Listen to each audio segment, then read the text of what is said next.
अच्छा जी, इंथैल्पी हमारे पास क्या होता है? It is a total energy content of any material. और इंथैल्पी चेंज क्या होता है? जब भी हमारे पास कोई केमिकल रिएक्शन होता है तो उसमें या तो हीट एनर्जी रिलीज होती है या heat energy overall heat energy absorb हो रही होती है, या तो रिएक्शन एंडोथर्मिक होता है या एक्सोथर्मिक होता है। तो उसको हम इंथैल्पी चेंज कहते हैं। किसी पर्टिकुलर रिएक्शन की इंथैल्पी चेंज जब भी हम पढ़ते हैं तो उसको enthalpy change of a reaction कहते हैं। इसको हम डिनोट कैसे करते हैं? इंथैल्पी को हम डिनोट करते हैं by the symbol H, capital H. Enthalpy change को हम डिनोट करेंगे डेल एच, और enthalpy change of a reaction del H R. अच्छा देखो, अब हम लोगों ने एनर्जेटिक्स एनर्जी फ्रॉम केमिकल्स में ओ लेवल में पढ़ा है कि रिएक्शन जो है हमारे पास दो तरह के होते हैं on the basis of enthalpy change. या तो वो एंडोथर्मिक रिएक्शन होगा या फिर एक्सोथर्मिक होगा।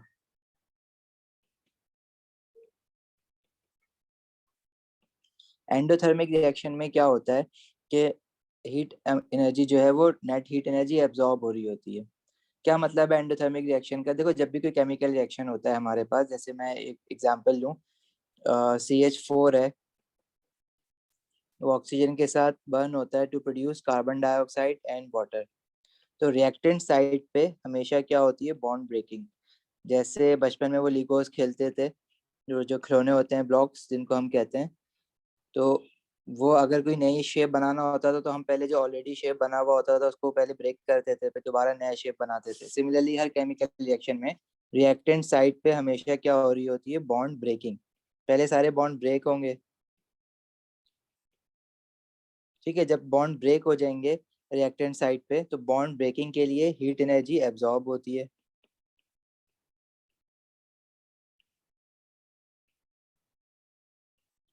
और प्रोडक्ट साइड पे क्या होगा? हीट एनर्जी, बॉन्ड फॉर्मेशन होती है, और जब भी बॉन्ड फॉर्मेशन होती है तो हीट एनर्जी रिलीज होती है। जब भी बॉन्ड फॉर्मेशन होगी तो heat energy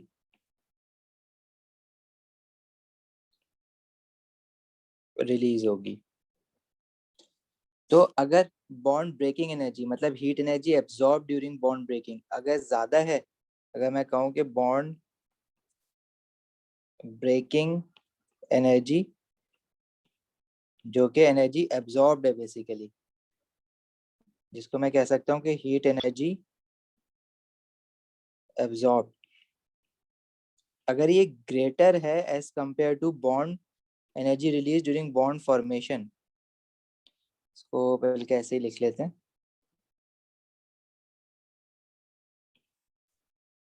heat energy release during bond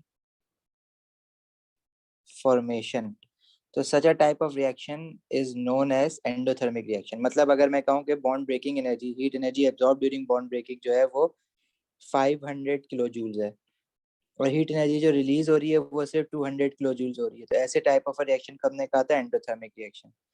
और जब भी एंडोथर्मिक रिएक्शन होता है तो net amount of heat energy in a chemical reaction absorb हो रही होती है, ठीक है। और ऐसे रिएक्शन को हम एंडोथर्मिक कहते हैं। और एंडोथर्मिक रिएक्शन में हमेशा जो टेम्परेचर होगा वो डिक्रीज होगा। Temperature of a surround system या सराउंडिंग डिक्रीज होता है।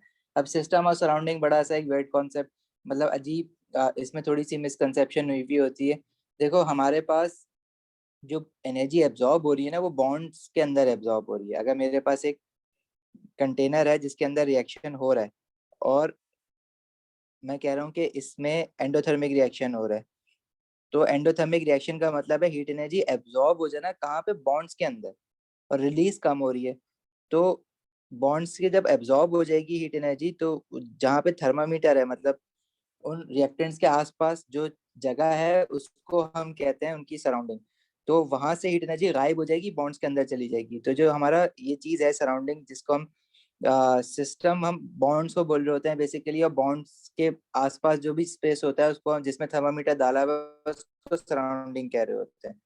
जब हीट एनर्जी कम हो जाएगी सराउंडिंग से बॉन्ड्स के अंदर चली जाएगी, तो वो टेम्परेचर जो है वो डिक्रीज हो जाएगा। तो इसलिए हम इसको कहते हैं एंडोथर्मिक रिएक्शन में टेम्परेचर हमेशा डिक्रीज होता है।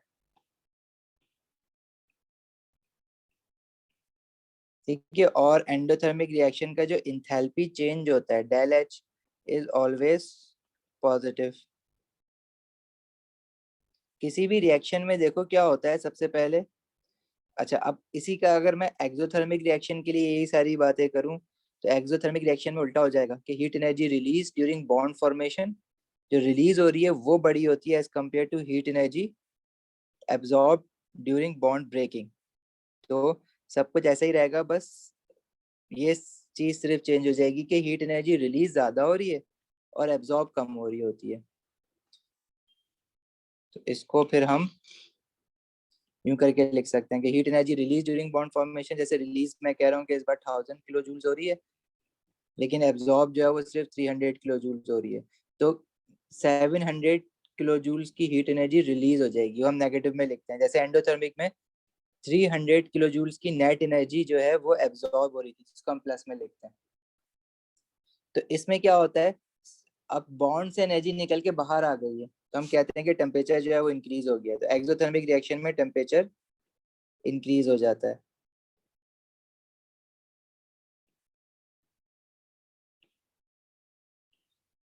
अच्छा, फिर हम लोग एनर्जी प्रोफाइल डायग्राम्स बनाते थे।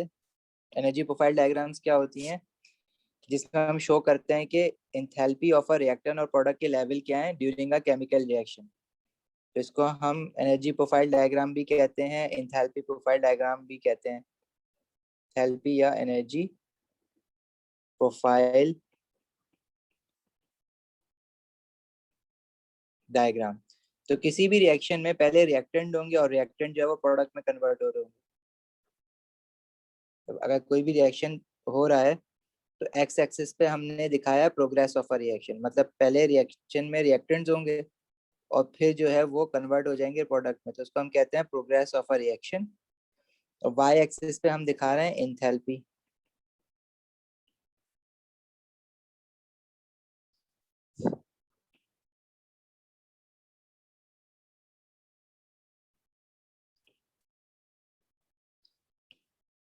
तो देखो, अगर मैं एंडोथर्मिक रिएक्शन की बात करूं तो एंडोथर्मिक रिएक्शन में एनर्जी जो है वो एब्जॉर्ब हो रही है ना ज्यादा।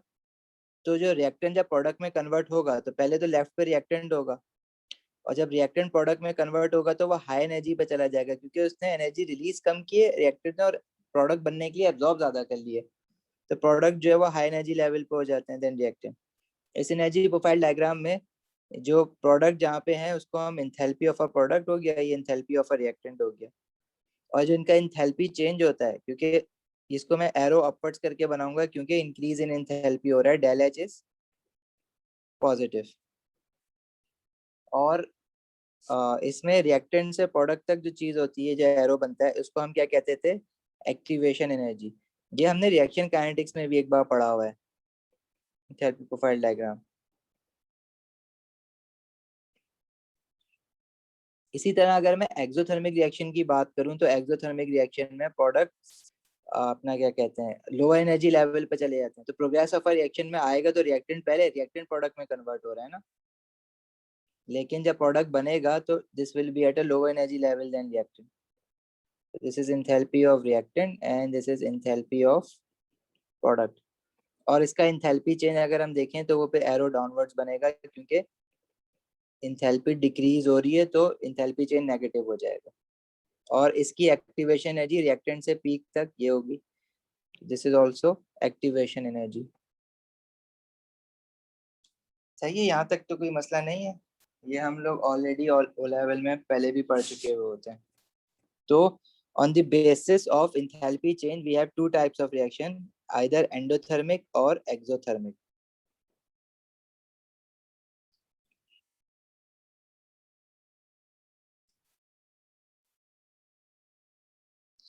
अच्छा, अब अगर आगे देखें ना इसमें, तो देखो कोई भी अगर केमिकल रिएक्शन हो रहा है, जैसे मैंने अभी इसकी एग्जांपल ली CH4 ऑक्सीजन, ये एक एक्सोथर्मिक रिएक्शन है। इसमें हीट एनर्जी रिलीज हो रही होती है, इसलिए इसका एंथैल्पी चेंज हम कहते हैं नेगेटिव है। Overall enthalpy change is negative.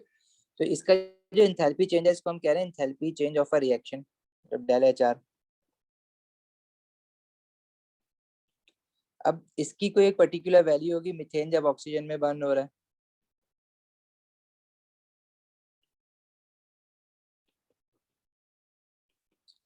अब ये जो वैल्यू है ना, ये अगर मैं किसी ठंडी जगह पे ये टेम्परेचर ये एक्सपेरिमेंट कर रहा हूँ तो इंथैल्पी चेंज की वैल्यू थोड़ी डिफरेंट आएगी। अगर मैं किसी हॉट जगह पे कर रहा हूँ, मतलब जिसका सराउंडिंग का टेम्परेचर जो है मेरा वो 40 या 35 डिग्री सेल्सियस है, तो इसकी इंथैल्पी चेंज की वैल्यू डिफरेंट आएगी। अगर मैं ठंडी जगह पे कर रहा हूँ तो डिफरेंट आएगी।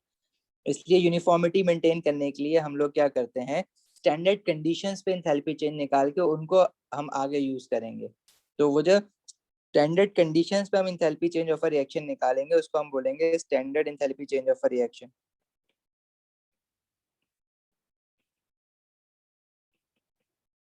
Standard enthalpy change of a reaction del H R, और इसके ऊपर मैं ऐसा सिंबल बना दूंगा। तो what is standard enthalpy change of a reaction? Enthalpy change at standard conditions. enthalpy change at standard conditions। अब स्टैंडर्ड कंडीशंस हम लोग पहले भी देख चुके हैं रिएक्शन काइनेटिक्स में। अगर आपसे स्टैंडर्ड कंडीशंस पूछा जाए तो स्टैंडर्ड कंडीशंस क्या होती हैं? जब हमारे पास टेम्परेचर हो 298 केल्विन या 25 डिग्री सेल्सियस का, और प्रेशर हो 1 एटमॉस्फेयर का, और सारी चीजें अपनी जो है स्टैंडर्ड स्टेट्स में, और सेकेंडली अगर कोई भी कंसंट्रेशन इन्वॉल्व है, कोई एक्वस सोल्यूशन है, और अगर इसकी कंसंट्रेशन की बात की जाए तो स्टैंडर्ड कंडीशंस उसकी स्टैंडर्ड कंसंट्रेशन होनी चाहिए 1 molar, that is 1 mole per decimetre cube. और बाकी जितनी भी एलिमेंट यूज हो रहे हो वो अपनी स्टैंडर्ड स्टेट्स में यूज हो रहे हो। अब अगर कॉमन स्टैंडर्ड स्टेट्स तुमसे पूछी जाएं जो तुम्हें याद होनी चाहिए, जैसे कोई मेटल है, सोडियम है तो उसकी Na सॉलिड, मैग्नीशियम है तो Mg सॉलिड, एल्यूमिनियम है तो Al सॉलिड। इसी तरह ऑक्सीजन की बात करें तो O2 गैस होता है, nitrogen is N2 gaseous state में, क्लोरीन Cl2 गैशियस स्टेट में, फ्लोरीन F2 गैशियस स्टेट में, iodine is I2 solid state में होता है, ब्रोमीन Br2 लिक्विड स्टेट में होता है, carbon dioxide CO2 gaseous state में, water H2O2 H2O liquid state में। मतलब जो रूम टेम्परेचर की इनकी स्टेट्स होती है ना, तो स्टैंडर्ड कंडीशंस भी रूम टेम्परेचर के आसपास ही होती हैं यूजुअली, तो वही मिलेगी तुम्हें। वाटर है, जैसे आप भूल जाओ तो याद रखना, वाटर रूम टेम्परेचर में पानी होता है, तो स्टैंडर्ड स्टेट पे भी वो आपको in the form of liquid ही मिलेगा।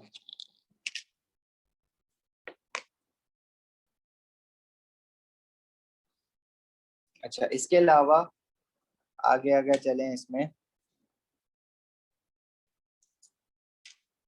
तो इसके अलावा जो गलती कर जाते हैं अक्सर हम स्टैंडर्ड स्टेट में, सल्फर की गलत लिख लेते हैं, एसिड सॉलिड होता है P4, ठीक है।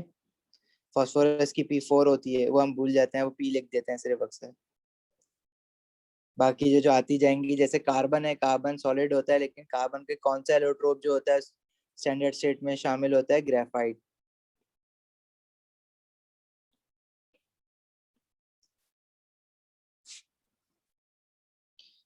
अच्छा, अब ये हम लोग जो enthalpy change of a reaction निकालते हैं ना, तो हम लोग रिएक्शन के हिसाब से ना उसको फिर हमने ना enthalpy change of a reaction को फर्दर कैटेगराइज किया हुआ है into different categories. For example अगर मैं कहूँ कि मेरे पास जैसे ये है C2H5OH, this is ethanol, right? You guys know now. ये जब बना है तो मैं कह रहा हूँ कि ये कौन कौन से एलिमेंट से बना है? कार्बन है, इसमें हाइड्रोजन है और ऑक्सीजन है। अगर कार्बन की स्टैंडर्ड स्टेट की बात करें तो carbon solid, hydrogen gaseous state में होता है H2, oxygen O2 gaseous state. इनको ऐड करो, ठीक है। और फिर अगर इसको मुझे बैलेंस करना है तो मैं यहाँ पे क्या कर रहा हूँ, जो प्रोडक्ट बना है उसका 1 मोल रख रहा हूँ। तो उसके हिसाब से जो है ना, मैंने लेफ्ट पे बैलेंसिंग करनी है, मैंने जबरदस्ती प्रोडक्ट में 1 मोल रखा है। तो लेफ्ट पे 2 कार्बन हो जाएंगे, हाइड्रोजन इज राइट पे 6, तो यहाँ पे 3 आ जाएगा, और ऑक्सीजन 1 है तो यहाँ पे हाफ आ जाएगा। तो एक पर्टिकुलर रिएक्शन हुआ है तो इसका enthalpy change of a reaction होगा, स्टैंडर्ड कंडीशन पे हुआ है तो standard enthalpy change of a reaction होगा। इस रिएक्शन में हमारे पास 1 मोल ऑफ अ कंपाउंड बना है फ्रॉम इट्स कॉन्स्टिट्यूएंट एलिमेंट्स। मतलब कॉन्स्टिट्यूएंट का क्या मतलब कि इसमें एलिमेंट्स कौन कौन से हैं, कार्बन, हाइड्रोजन, ऑक्सीजन, तो वो उसके कॉन्स्टिट्यूएंट एलिमेंट्स हैं बेसिकली। लेकिन वो सारे के सारे एलिमेंट्स अपनी स्टैंडर्ड स्टेट पे हो और एट स्टैंडर्ड कंडीशंस हो। तो ऐसे enthalpy change of a reaction को हम एक स्पेशल नाम देते हैं जिसको हम कहते हैं standard enthalpy change of formation. तो पहली category enthalpy change of a reaction की हमारे पास है स्टैंडर्ड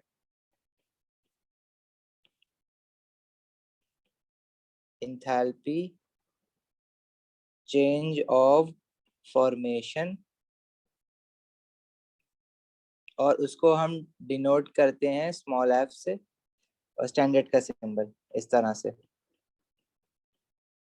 और इसकी डेफिनेशन याद रखनी है, डेफिनेशन लिखने के लिए आती है, क्या है, it is the enthalpy change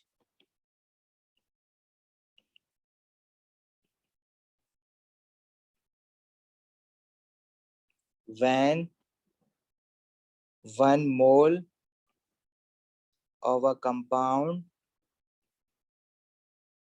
is formed from its elements under standard conditions and in their standard states. तो देखो, it is the enthalpy change when 1 mole of a compound. This word 1 mole of a compound will give you 1 mark. From its constituent elements, बल्कि यहाँ पे ना constituent elements का word use कर, from its यहाँ पे ऐड करो word constituent elements, CONSTITUENT। तो ये सेंटेंस लिखने का आपको 1 मार्क मिलेगा। Under standard condition and in the standard states, मतलब जो भी इसके कॉन्स्टिट्यूएंट एलिमेंट्स हैं वो स्टैंडर्ड कंडीशंस पे होंगे और अपनी स्टैंडर्ड स्टेट में होंगे। जैसे कार्बन है तो सॉलिड फॉर्म में, हाइड्रोजन है तो H2 गैस, और ऑक्सीजन है तो O2 गैस। तो ये पूरी डेफिनेशन लिखने का आपको 3 मार्क्स मिलते हैं। अच्छा, अब और एग्जाम्पल अगर इसकी देखें, जैसे कार्बन डाइऑक्साइड फॉर्म्ड हुई है, गैसियस स्टेट में होती है, तो इसके एलिमेंट्स क्या है, कार्बन और ऑक्सीजन। लेकिन कार्बन अपनी स्टैंडर्ड स्टेट में सॉलिड होगा, ऑक्सीजन अपनी स्टैंडर्ड स्टेट में गैस होगा, और इसकी बैलेंसिंग करने की हमें जरूरत नहीं है, ऑलरेडी बैलेंस है। अगर बैलेंस करना पड़े तो हमें 1 mole of carbon dioxide fix करके प्रोडक्ट में, क्योंकि डेफिनेशन क्या है, when 1 mole of a compound is formed, तो we have to follow the definition and we just have to keep 1 mole of a product, और बाकी की बैलेंसिंग हमें रिएक्टेंट साइड पे करनी पड़ेगी। तो this is a particular type of reaction, it can be endo और एक्सो, कुछ भी हो सकता है। लेकिन इसका जो enthalpy change of a reaction है उसको मैं स्पेशल नाम दे रहा हूँ, which is known as standard enthalpy change of formation. Similarly मैं जैसे ऊपर एक एग्जांपल ली हमने, तो ये भी इसकी एग्जांपल है। This is also standard enthalpy change of formation. अब यहाँ पे पहली वाली इक्वेशन में फॉर्मेशन किसकी हो रही है, कार्बन डाइऑक्साइड की, तो उसको मैं क्या कहूंगा, it is the standard enthalpy change of formation of carbon dioxide. और दूसरे वाली इक्वेशन में जो फॉर्मेशन हो रही है वो C2H5OH की हो रही है, इथेनॉल की, तो this is the standard enthalpy change of formation of ethanol. मतलब मैं इसको ये भी कह सकता हूँ ना, it is a del HF of ethanol. Similarly जैसे वाटर फॉर्म हो रहा है H2O, तो इसके कॉन्स्टिट्यूएंट एलिमेंट्स क्या होंगे, हाइड्रोजन, H2 फॉर्म में होता है स्टैंडर्ड स्टेट पे, ऑक्सीजन O2।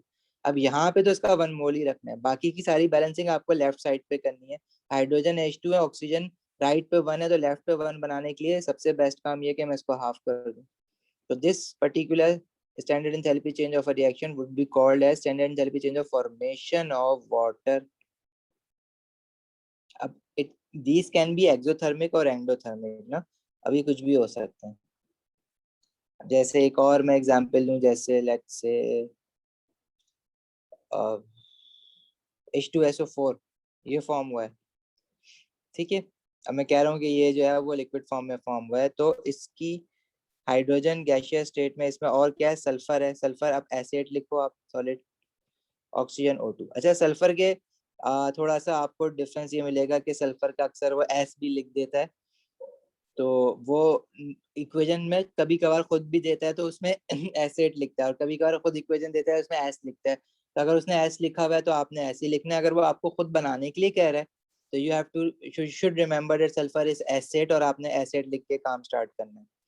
अब इसका यहाँ पे 1 मोल ही रखना है प्रोडक्ट में। रिएक्टेंट साइड पे सारी बैलेंसिंग करो, ऑक्सीजन के साथ 2 आ जाएगा क्योंकि राइट पे ऑक्सीजन 4 है, 2 टू द 4।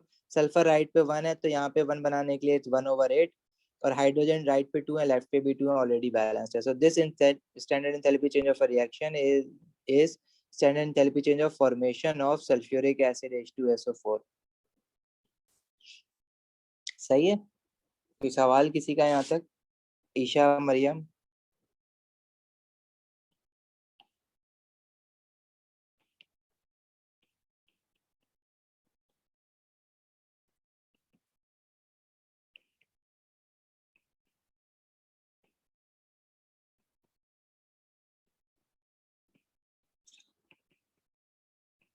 अच्छा, दूसरे टाइप की हमारे पास है standard enthalpy change of combustion. इसको हम रिप्रेजेंट करते हैं, डायरेक्ट सब्सक्रिप्ट में लिखते हैं सी इज फॉर कंबशन। और इसकी डेफिनेशन क्या है? It is enthalpy change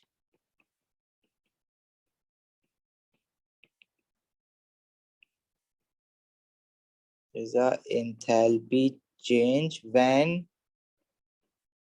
1 mole of a substance is burned in burned in excess of oxygen under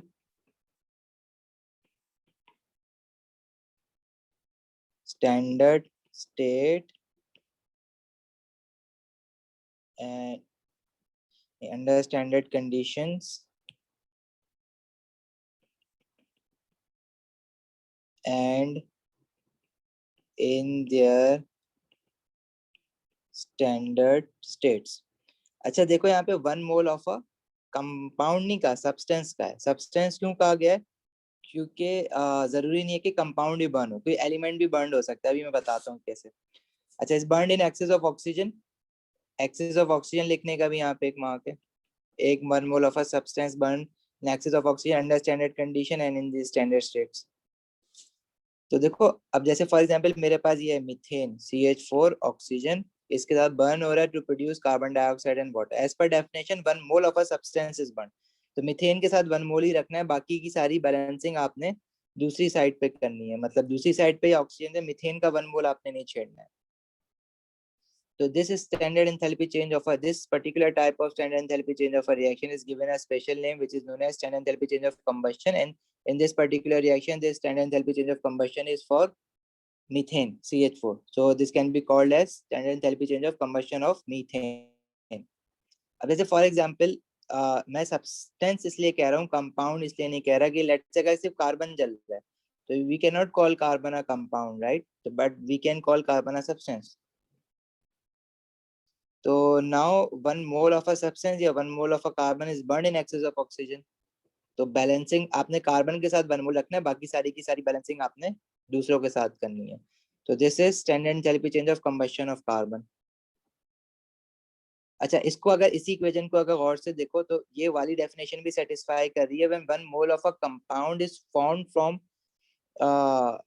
it's constituent elements under standard condition and in their standard states. तो ये असल में basically this is also a formation of carbon dioxide. मतलब यही reaction की enthalpy change जो है, combustion of carbon तो है ही है, लेकिन साथ में standard enthalpy change of formation of carbon dioxide भी है। क्योंकि हमने कार्बन डाइऑक्साइड की फॉर्मेशन की भी ऊपर देखो अभी यही वाली इक्वेशन देखी थी जो यहाँ पे सबसे ऊपर लिखी हुई है ना। तो ये कंबशन ऑफ कार्बन की भी बन रही है। मतलब मैं यहाँ पे, क्योंकि उस वक्त हमें पता नहीं था कि कंबशन एंथैल्पी चेंज क्या है, तो इसको यहाँ पे मैं standard enthalpy change of combustion of carbon भी कह सकता हूँ, या फॉर्मेशन ऑफ कार्बन डाइऑक्साइड भी कह सकते हैं इसको। सिमिलरली जो वाटर की फॉर्मेशन की इक्वेशन थी जिसमें H2 gaseous state, oxygen O2, और ये जो वाटर बना रहा था H2O, और बैलेंसिंग हमने इसके साथ की, तो मैं इसको ये भी कह सकता हूँ ना, 1 मोल ऑफ सब्सटेंस मतलब 1 मोल ऑफ हाइड्रोजन जो है वो बर्न हो रहा है एक्सेस ऑफ ऑक्सीजन में, जल रहा है। तो this is the standard enthalpy change of combustion of hydrogen और साथ में मैं इसको ये भी देख रहा हूँ कि 1 mole of a water is formed from its constituent elements, so this can also be called as change enthalpy change of formation of water, right?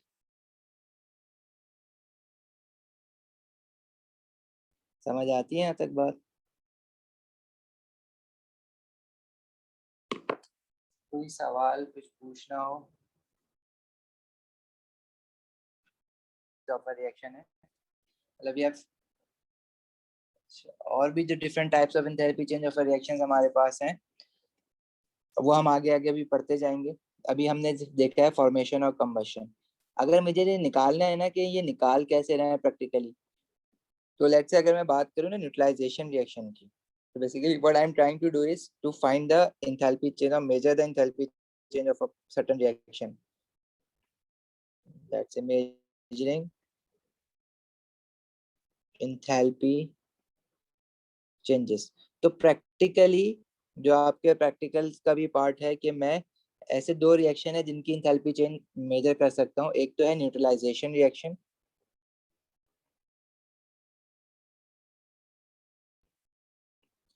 अब देखो जो न्यूट्रलाइजेशन रिएक्शन है वो basically it is a reaction between an acid and an alkali. जैसे कि मैं कहूँ कि HCl है, रिएक्ट कर रहा है सोडियम हाइड्रोक्साइड के साथ to produce sodium chloride and water. इसकी जब हम आयनिक इक्वेशन बनाते हैं तो H positive OH negative to form water, this is a neutralisation reaction. अब ये लैब में करते कैसे हैं, हमारे पास पॉलीस्टाइरीन कप होता है, उसके अंदर हम लोग एसिड HCl या सोडियम हाइड्रोक्साइड एक साथ ऐड करा देते हैं और इसके अंदर थर्मामीटर डाला हुआ होता है। तो क्योंकि ये एक्सोथर्मिक रिएक्शन है तो थर्मामीटर का टेम्परेचर बढ़ता है, तो we have change in temperature delta T, जो कि राइज इन टेम्परेचर होता है बेसिकली। अब कोई एंडोथर्मिक होगा तो वो डिक्रीज इन टेम्परेचर हो जाएगा। अभी राइज इन टेम्परेचर या हो रहा है वो बेसिकली किस वजह से हो रहा है, क्योंकि इस रिएक्शन की होने में हीट एनर्जी रिलीज हुई है, because this reaction is an exothermic reaction. Temperature rise हो रहा है तो आप वैसे भी समझ जाओगे एक्सोथर्मिक रिएक्शन है। लेट्स से मैं कहूँ कि मैंने 50 सेंटीमीटर क्यूब जो है वो सोडियम हाइड्रोक्साइड डाला है और 50 सेंटीमीटर क्यूब जो है वो हाइड्रोक्लोरिक एसिड डाला है। तो टोटल वॉल्यूम इस सोल्यूशन का क्या हो गया है, 50 + 50 दैट इज 100 सेंटीमीटर क्यूब। अच्छा, अब देखो जो हीट एनर्जी रिलीज हो रही है वो बेसिकली सोल्यूशन में जो पानी में सोडियम हाइड्रोक्साइड और HCl डिसॉल्व हुआ है उसी में हीट एनर्जी रिलीज हो रही है ना। तो जो टेम्परेचर इंक्रीज आएगा वो इस सोल्यूशन का आएगा, मतलब इसके अंदर जो सोल्यूशन बन गया है न्यूट्रलाइजेशन के बाद सॉल्ट बना हुआ होगा, वाटर बना होगा या आपके लेफ्ट ओवर सोडियम हाइड्रोक्साइड या HCl है, तो इस सोल्यूशन का जो फाइनल वॉल्यूम है दैट इज 100 सेंटीमीटर क्यूब। अब लेट से ये जो हीट एनर्जी रिलीज हुई थी ये किसने एब्जॉर्ब की थी, 100 सेंटीमीटर क्यूब वाटर ने। तो हीट एनर्जी को अगर मैं रिप्रेजेंट कर दूं by the symbol capital Q, this heat energy has been absorbed by this solution. अब ये हीट एनर्जी रिलीज हुई कितनी है, बेसिकली मैं तो मेजर करना चाह रहा हूँ ना एंथैल्पी चेंज। और एंथैल्पी चेंज क्या होता है, enthalpy change is basically heat energy release और एब्जॉर्ब पर मोल। जैसे हम ओ लेवल में पढ़ते हैं ना, एंथैल्पी चेंज का यूनिट क्या था, किलो जूल पर मोल, के for 1 mole of any reactant और product form how much heat energy release और एब्जॉर्ब, या एंडो होगा तो एब्जॉर्ब, एक्सो होगा तो रिलीज। तो मुझे वो हीट एनर्जी पर मोल में पता लगानी है, लेकिन पहले मैं ये तो पता लगाऊं कि हीट एनर्जी रिलीज या एब्जॉर्ब हुई कितनी है। अब जैसे ये वाला पर्टिकुलर टाइप ऑफ रिएक्शन है, इसमें हीट एनर्जी रिलीज हुई है, how can I found out कि हीट एनर्जी कितनी रिलीज हुई है। तो हम लोग एक फॉर्मूला यूज करेंगे हीट एनर्जी का, heat energy is equals two is a mass of water जिसमें हीट एनर्जी एब्जॉर्ब हुई है या रिलीज हुई है into specific heat capacity of water, क्योंकि पानी है ना, सोल्यूशन क्या है, HCl और सोडियम हाइड्रोक्साइड किस में एब्जॉर्ब है, वाटर में। अरे यार सही है, देखो ये जो हीट एनर्जी रिलीज हुई है ये हमारे पास किस में हुई है, वाटर के अंदर हुई है। अब हमने देखो heat energy absorb by water, एक फॉर्मूला हम लोग फिजिक्स में पढ़ते हैं, Q equals to mc delta T, where m is basically mass of water जिसमें हीट एनर्जी एब्जॉर्ब हो रही है, मास ऑफ वाटर, या हीट एनर्जी इसमें से एक्सट्रैक्ट आउट हो रही है, कैसे होगी? टेम्परेचर इंक्रीज होगा तो हम कहेंगे कि हीट एनर्जी रिलीज हुई है, बॉन्ड्स में से वाटर ने एब्जॉर्ब की है। C is the specific heat capacity of water, जो कि डाटा बुकलेट में दी हुई होती है। Specific heat capacity of water, इसकी वैल्यू जैसे 4.18 जूल किलो जूल पर मोल पर केल्विन डाटा बुकलेट में मिल जाएगी आपको। और delta T is change in temperature, ये ओ लेवल फिजिक्स में ये फॉर्मूला हमने यूज किया है। ठीक है, तो अब देखो मास ऑफ वाटर इसमें वो कभी नहीं बताता, वो आपको सिर्फ वॉल्यूम ऑफ रिएक्टेंट्स बताएगा या वॉल्यूम ऑफ सॉल्यूशन बताएगा। तो वाटर के लिए देखो, वाटर के लिए ये बात याद रखना, तो वाटर का जो 1 सेंटीमीटर क्यूब होता है ना, वो round about 1 gram of water के इक्वल होता है। मतलब 1 सेंटीमीटर क्यूब पानी या उसका वजन 1 ग्राम, 1 सेंटीमीटर क्यूब पानी का वजन 1 ग्राम होता है नियर अबाउट। ठीक है, क्योंकि अगर मैं इसमें डेंसिटी का फॉर्मूला लगाऊं मास ओवर वॉल्यूम, तो वाटर की डेंसिटी जो होती है वो अराउंड 1 ग्राम पर सेंटीमीटर क्यूब होती है। तो मास अगर मुझे निकालना है और वॉल्यूम पता है 1 सेंटीमीटर क्यूब, तो मास कितना बन जाएगा? 1 ग्राम। And change in temperature is delta T. अब देखो होगा क्या, जब आपने थर्मामीटर डाला पहले चेंज इन टेम्परेचर, तो आप मेजर रिकॉर्ड कर चुके होंगे। Specific heat capacity of water data booklet में गिवन होगी 4.18। और मास ऑफ वाटर आपको वॉल्यूम ऑफ सोल्यूशन पता है विच इज 100 सेंटीमीटर क्यूब। तो यहाँ पे इस सोल्यूशन का जो मास हो जाएगा वो 100 ग्राम्स के इक्वल हो जाएगा। तो इस तरह से आप जो है ना वो क्यू हीट एनर्जी रिलीज या एब्जॉर्ब निकाल दोगे। फॉर एग्जाम्पल यहाँ पे टोटल वॉल्यूम जो है वो 100 सेंटीमीटर क्यूब है सोल्यूशन का, तो सोल्यूशन का जो टोटल मास हो जाएगा वो हो जाएगा 100 ग्राम्स। ठीक है, चेंज इन टेम्परेचर लेट से मैं कहूँ कि 10 डिग्री सेल्सियस इंक्रीज राइज हुआ है। और specific heat capacity of water हमें पता है 4.18 किलो जूल पर मोल। डाटा बुकलेट में किलो जूल पर केल्विन पर मोल पर केल्विन लिख दो, डाटा बुकलेट में गिवन होगी। So that's how we can find heat energy released। और फिर इस रिएक्शन का इंथैल्पी चेंज हम कैसे निकालेंगे? जो भी रिएक्टेंट जिसका इंथैल्पी चेंज निकालना है, हम क्या करेंगे, ये जो हीट एनर्जी हमारी आई है क्यू, उसको डिवाइड करा देंगे मोल, मोल से उन रिएक्टेंट के मोल्स निकालने के बाद, तो हमारे पास ये किलो जूल पर मोल में इंथैल्पी चेंज आ जाएगा विच इज डेल एच। अब इसका जो है क्वेश्चन करते हैं तो ये ज्यादा अच्छा समझ आएगा।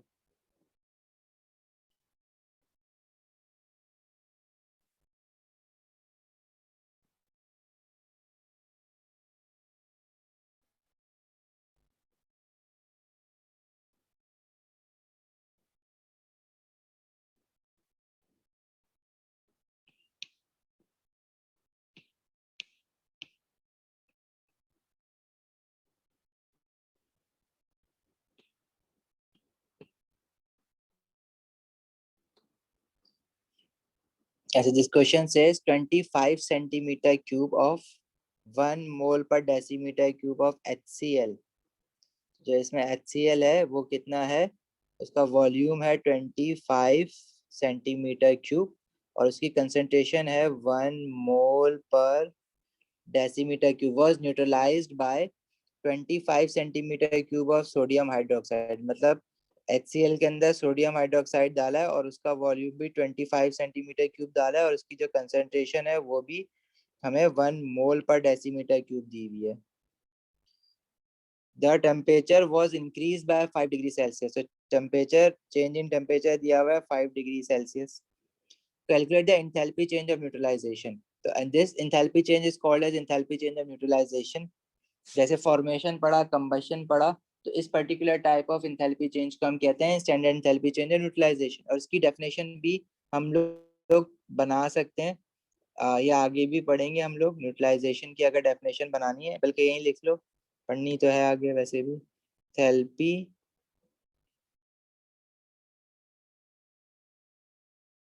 Change of neutralisation is, it is enthalpy change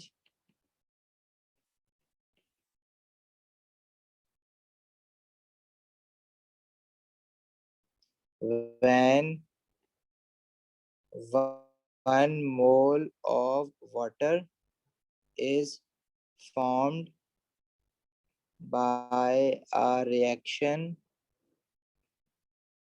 of acid and alkali. ठीक है, मतलब H and OH positive ion, H positive ion and OH negative ion forming water. Every neutralization reaction will have the same ionic equation, which is formation of water. So 1 mole of water is formed by a reaction of acid and alkali. So this particular reaction here, it is sodium hydroxide reacting with HCl to produce sodium chloride and water. The ionic equation for this reaction is this: H positive and OH negative ion. So this is an exothermic reaction, and enthalpy change of this reaction would be called as standard enthalpy change of neutralization. सही है। तो ये कितनी value कितनी आ रही है यहाँ पे, ये नेगेटिव तो है पता है, लेकिन ये वैल्यू क्या आ रही है वो निकालने के लिए हम ये सारा काम कर रहे हैं। जब मैंने 25 centimetre cube of 1 molar sodium hydroxide and 25 centimetre cube of 1 molar HCl mix करा है, तो जो टेम्परेचर राइज आया है डेट इज 5 डिग्री सेल्सियस। तो how can we find the enthalpy change? पहले तो हम निकालेंगे कि हीट एनर्जी रिलीज कितनी हो रही है by the formula mc delta T. Mass of solution कितना है? वॉल्यूम 25 है, तो वॉल्यूम टोटल वॉल्यूम हो जाएगा 50 centimetre cube and the total mass would be equals to 50 grams. तो मास की जगह हम 50 ग्राम्स लिखेंगे। अच्छा, specific heat capacity data booklet में गिवन होती है, जिस 4.18 या 4.2 भी लिखी होती है। Delta T is change in temperature is 5 degree Celsius. तो लो इसको भी अभी जाए। देखो, standard enthalpy change of utilisation की जो डेफिनेशन है, इट सेज के 1 mole of a water is form. So in short we have to find out how many moles of water are form. तो वो कैसे हम निकाल सकते हैं? We can find out by using moles of HCl and moles of sodium hydroxide. अब हम limiting reactant के मोल से निकालेंगे ना, इनमें से जो लिमिटिंग रिएक्टेंट है। जैसे लिमिटिंग रिएक्टेंट अब कौन सा ही कैसे पता चलेगा? अगर मैं सोडियम हाइड्रोक्साइड के मोल्स निकालूं तो वो आ रहे हैं 25 सेंटीमीटर क्यूब है ना, तो 25 डिवाइड बाई 1000 इंटू 1, तो ये आएगा 0.025 मोल्स। अब सोडियम हाइड्रोक्साइड के जो मोल्स आएंगे वो आते हैं 0.025 मोल, जो हमें डाटा दिया हुआ है ना ऊपर। और HCl के निकालोगे तो वो भी 0.025 आएंगे। अच्छा, दोनों 1:1 के रेशियो में रिएक्ट कर रहे हैं, तो दोनों मतलब लिमिटिंग में सेम सेम मोल्स हैं। तो वाटर भी कितना बनेगा? 0.025 मोल्स ऑफ वाटर। तो वाटर के मोल जो प्रोड्यूस हो रहे हैं, डेट इज 0.025 मोल्स। तो अमाउंट ऑफ हीट एनर्जी जो आपने निकाली है वो 1200 निकाली है, divided by moles is 0.025 moles. तो ये हमारे पास आ जाएगा इंथैल्पी चेंज जूल्स पर मोल में। इसको किलो जूल्स पर मोल में करने के लिए डिवाइड बाय 1000 और कर देना। ठीक है, ये वैल्यू हमारे पास आ रही है वैसे 42,000 जूल्स पर मोल। पर मोल इसलिए क्योंकि डिवाइड बाय मोल्स किया हुआ है। अब इसको एंथैल्पी चेंज हम यूजुअली किलो जूल्स पर मोल में देते हैं, तो उसको डिवाइड बाय 1000 कर देंगे, तो दैट इज 42 किलो जूल पर मोल। और ये हीट एनर्जी रिलीज है ना, तो इसमें नेगेटिव साइन आएगा, मतलब एक्सोथर्मिक है ना।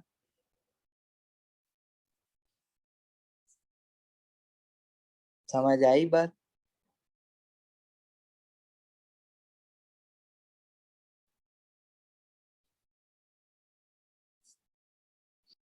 दूसरी इसके अलावा जो enthalpy change of a reaction हम निकाल सकते हैं ना, मेजर कर सकते हैं, वो होती है कंबशन। कंबशन, किसी फ्यूल की कंबशन हम किस तरह से प्रैक्टिकली मेजर करते हैं, लैब में कर भी सकते हैं। उसके लिए हम लोग एक टेक्निक यूज करते हैं। ये भी जो टेक्निक थी वो उसको कैलोरीमेट्री कहते हैं। इसकी भी जो टेक्निक है वो कैलोरीमेट्री है। Calorimetry, it is not calorimetry एक अलग टेक्निक होती है, जैसे कैलोरीमेट्री कैलोरीज होती है ना जैसे खाने में, उसकी एक कैलोरोमेट्री भी होती है, कलर की वजह से जो होती है, बट जैसे कैलोरीज से निकला कैलोरीमेट्री। इसमें हम क्या करते हैं, जैसे फॉर एग्जांपल मैं कहूँ कि मेरे पास लेट्स से इथेनॉल होता है ना, जैसे इथेनॉल इज अल्कोहल C2H5OH, लेकिन ये बर्न भी होता है, हमें पता है, ऑर्गेनिक केमिस्ट्री पढ़ी है। एवरी हाइड्रोकार्बन अंडरगोज अ कंबशन रिएक्शन। तो इसको ऑक्सीजन के साथ बर्न करूंगा तो it will produce carbon dioxide and water. इसकी इक्वेशन बैलेंस करनी है तो इधर 2 आ जाएगा और इधर 3 आ जाएगा, और 4 + 5 7 7 यहाँ 3 आ जाएगा। तो ये जो enthalpy change of a reaction है, this is basically standard enthalpy change of combustion of ethanol. सही है।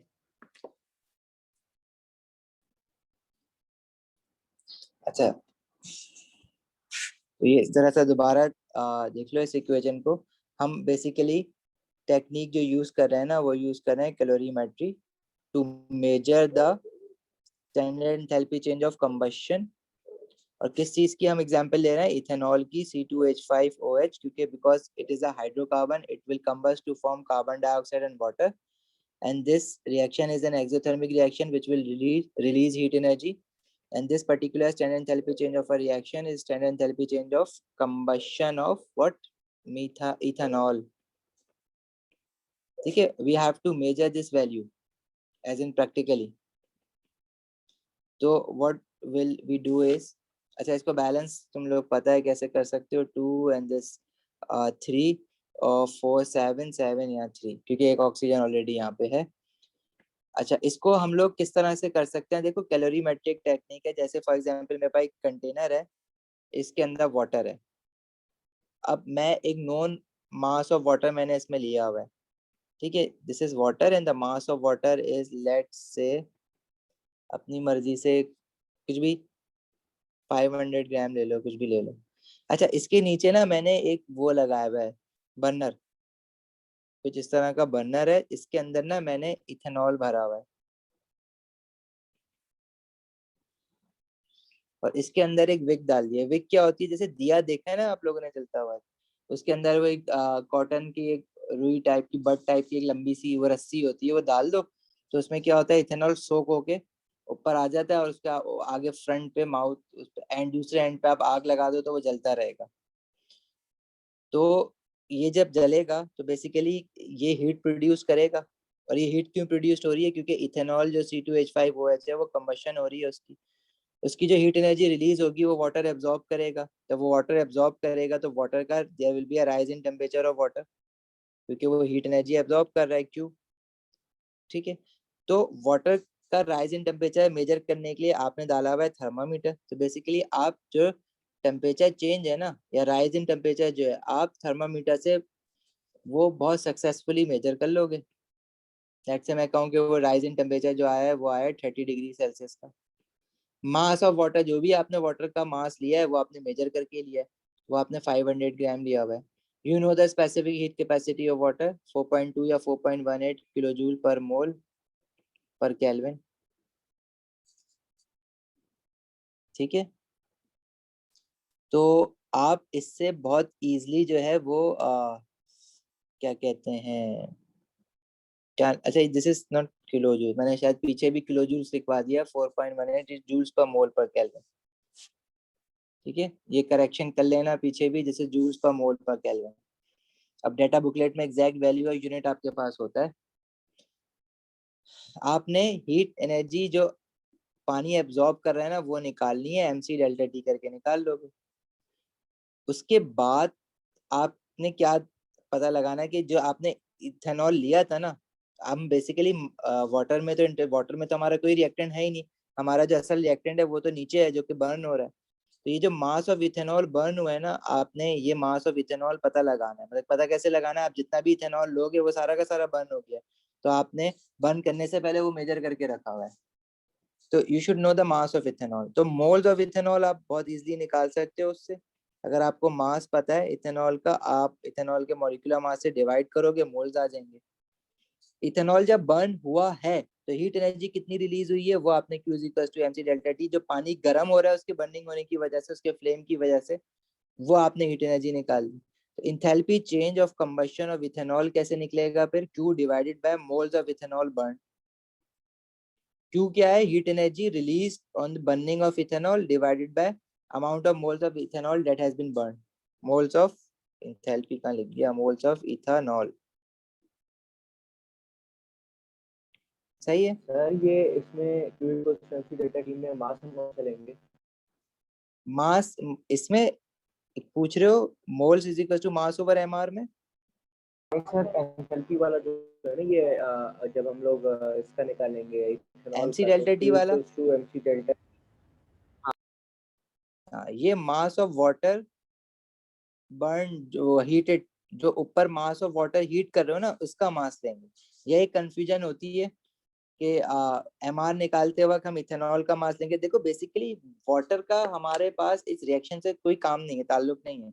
हम तो इथेनॉल जला रहे हैं नीचे, और जितनी इथेनॉल का मास हम जला रहे हैं, जैसे मैं कहूँ कि मैं जो इथेनॉल का मास जला रहा हूँ वो 10 ग्राम है, तो 10 ग्राम ऑफ इथेनॉल जलने पे कितनी हीट एनर्जी वो रिलीज कर रहा है, वो मैं कैसे निकालूं? अब वो तो हीट एनर्जी रिलीज हो रही है, अब मैं उसको मेजर कैसे करूं? तो उसको मेजर करने के लिए हम क्या करते हैं, उसके ऊपर पानी रख देते हैं, उसके फ्लेम के ऊपर, और पानी का जो भी टेम्परेचर राइज होता है ना, उससे हम ये पता लगा लेते हैं कि इस पानी ने इतनी हीट एनर्जी एब्जॉर्ब की है। बेसिकली इसमें हम अजम्पशन क्या लगा रहे हैं कि whatever the heat energy that has been release due to the burning of ethanol has been absorb by water, मतलब all the heat energy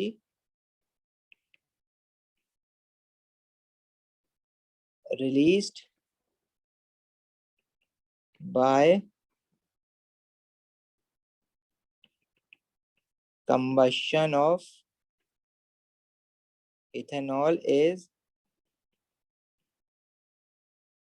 absorbed by water। ये हमारी assumption है, वरना अब ऐसा तो नहीं फ्लेम जल रहा है तो हीट एनर्जी यहाँ सराउंडिंग से भी तो आगे पीछे हो रही होगी, लेकिन हम assumption लगा रहे हैं। मतलब जो इथेनॉल मैंने जलाया है, सारा का सारा जो इथेनॉल जला है, उसकी वजह से जो हीट एनर्जी रिलीज हुई है वो सारी की सारी वाटर ने एब्जॉर्ब कर ली है। और क्यों एब्जॉर्ब करवाई है वाटर को? ताकि हम पता लगा सके कि आखिर वाटर ने एनर्जी एब्जॉर्ब कितनी की है। लेकिन क्यों? क्योंकि जब हमें ये पता चल जाएगा कि वाटर ने एनर्जी एब्जॉर्ब कितनी की है, तो उससे हमें ये पता चल जाएगा कि इथेनॉल की बर्निंग पे कितनी एनर्जी निकली है। और जब वो एनर्जी पता चल जाएगी तो हम क्या बोलेंगे कि divided by moles of ethanol that has been burned, वो डिवाइड करो ताकि हमारे पास इंथैल्पी चेंज और बर्निंग ऑफ इथेनॉल आ जाए। तो जब पानी गर्म हो रहा है, तो पानी गर्म होने की वजह से कितनी हीट एनर्जी वो एब्जॉर्ब कर रहा है, तो यहाँ पे जो m लेंगे mc डेल्टा t में, that would be mass of water. लेकिन जब मोल्स निकालेंगे तो हम इथेनॉल के निकालेंगे, क्योंकि हम रिएक्शन इथेनॉल का देख रहे हैं, वाटर से कोई रिएक्शन नहीं है ऊपर। सही है मुर्तजा? ठीक है सर। अच्छा, क्वेश्चन कर लेते हैं, अभी और समझ आ जाएगी।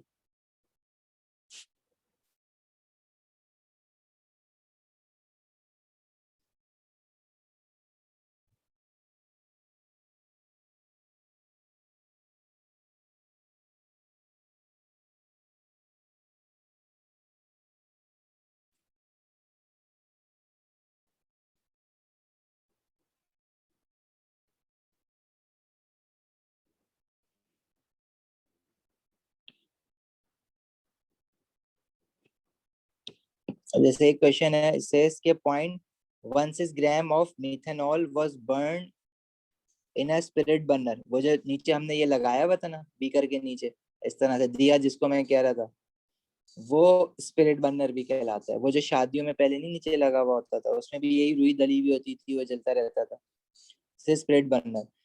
50 gram of water was heated from 19 to 23 degree Celsius. मतलब इसके ऊपर जो पानी आप गर्म कर रहे हो, उसका जो मास है, this is mass of water, जिसको मैं MW बोल देता हूँ, चलो, वो है 50 ग्राम। और उसमें जो आपने थर्मामीटर डाला हुआ है, उस थर्मामीटर का टेम्परेचर राइज जो हुआ है, वो इनिशियल टेम्परेचर था 19 डिग्री सेल्सियस, फाइनल टेम्परेचर हो गया है 23 डिग्री सेल्सियस। और चेंज इन टेम्परेचर कितना हो गया? Final minus initial, 23 minus 19। सही है? तो this is our change in temperature, जो कि हमारे पास आ रहा है 4 डिग्री सेल्सियस। अच्छा, अब जो ये इस बर्नर है, इसके अंदर है क्या? मिथेनॉल है इस बार। अब मिथेनॉल का जो मास इन्होंने जलाया है, देखो, वो 0.16 ग्राम। अब ये मास जो है ना, ये हमारे पास मैटर ऑफ कंसर्न है, क्योंकि मिथेनॉल का जो मास दिया हुआ है, इसके मास से मैं मोल्स ऑफ मिथेनॉल निकालूंगा। और वो मैं कैसे निकालूंगा? Mass of methanol given divided by molecular mass. Molecular mass निकालने के लिए आपको मिथेनॉल का मॉलिक्यूलर फॉर्मूला पता होना चाहिए, विच इज CH3OH। और कैसे निकलेगा? 12 + 4 × 16 + 16। This is the molecular mass of methanol जो कि आ रहा है 32। तो मोल्स ऑफ मिथेनॉल कितने हैं 0.16, it is the mass given जो जलाया है, और 32 इसका मॉलिक्यूलर मास है। तो ये हमारे पास मोल्स आ जाएंगे 0.005 मोल। अच्छा, जो मिथेनॉल जब जला है मतलब 0.005 मोल ऑफ मिथेनॉल जब बर्न हुआ है तो उसने हीट एनर्जी क्या की है, रिलीज। और जो हीट एनर्जी रिलीज की है वो कितनी की है, वो की है Q। और क्यों हम कैसे पता लगाएंगे, रिलीज तो हो गई लेकिन वाटर ने वही हीट एनर्जी एब्जॉर्ब कर ली है। तो मैं ये तो नहीं पता लगा सकता डायरेक्टली कि मिथेनॉल ने रिलीज कितनी की है, मैं ये जरूर पता लगा सकता हूँ कि वाटर ने एब्जॉर्ब कितनी की है। तो अगर मैं ये पता लगा लूंगा कि वाटर ने एब्जॉर्ब कितनी की है, तो इनडायरेक्टली ये पता चल जाएगा कि मिथेनॉल ने रिलीज कितनी की है। तो वाटर ने कितनी एब्जॉर्ब की है वो मैं कैसे निकालूंगा, तो उसका फॉर्मूला क्या है, heat energy absorb by water is Q is equal to MC delta T। और मास ऑफ वाटर कितना दिया हुआ है हमें, 50 ग्राम्स। यहाँ पे मास ऑफ वाटर यूज करेंगे, specific heat capacity multiply by rise in temperature 4 degree Celsius. तो ये हमारे पास आ जाएगा अराउंड 840 जूल्स। ठीक है, अब इंथैल्पी चेंज हम निकाल रहे हैं। बेसिकली ये इतनी ही हीट एनर्जी देखो मिथेनॉल ने बर्न करते वक्त रिलीज भी की है। तो इंथैल्पी चेंज जो मैं निकालूंगा that would be heat energy release divide by moles of methanol. तो ये हो जाएगा 840 और मोल्स ऑफ मिथेनॉल कितना आया है 0.005, ये वाले ना, ये मैं यहाँ रख दूंगा। तो इंथैल्पी चेंज हमारा आ जाएगा इससे, जो कि आ रहा है 168 और 1230 ना, तो 168,000 जूल्स पर मोल, कि डिनोमिनेटर में मोल्स है और इसको हम लिखते हैं हमेशा किलो जूल्स पर मोल में है, तो that would be 168 kilojoule पर mole. This is the standard enthalpy change of combustion of methanol, क्योंकि कंबशन में आ जाएगी ना, बर्निंग क्या हो रही है, कंबशन हो रही है। We can also say that this is the standard enthalpy change of combustion of methanol, which is CH3OH। सही है। अच्छा, ये वैल्यू जो है वो ऑब्वियसली क्या कहते हैं, कम होगी, लोअर होगी than the value, actual value. Why, because क्योंकि ये तो हमने बहुत रॉ एक्सपेरिमेंट किया है ना, स्प्लिट बर्नर नीचे लगाया। अब स्प्लिट बर्नर जो है वो जब जल रहा है तो क्या उसका जो फ्लेम है वो सारी की सारी हीट जो है वो वाटर में जा रही है, यहाँ से रेडिएशन और कन्वेक्शन से यहाँ नहीं जा रही होगी, सराउंडिंग में जा रही होगी, वो तो वाटर ने अब्सॉर्ब नहीं की। हम बेसिकली ओवर एस्टिमेट कर रहे हैं अपना आंसर। ठीक है,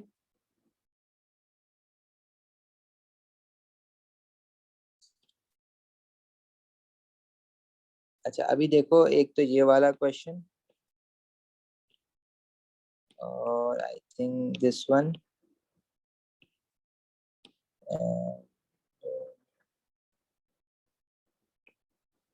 yes this one is, in questions का स्नैपशॉट ले लो और ये क्वेश्चंस आपने सॉल्व करने हैं ताकि प्रैक्टिस हो, फिर हम लोग नेक्स्ट क्लास में इसके आगे पढ़ेंगे। This is best. ठीक है, सारे गायब हो गए।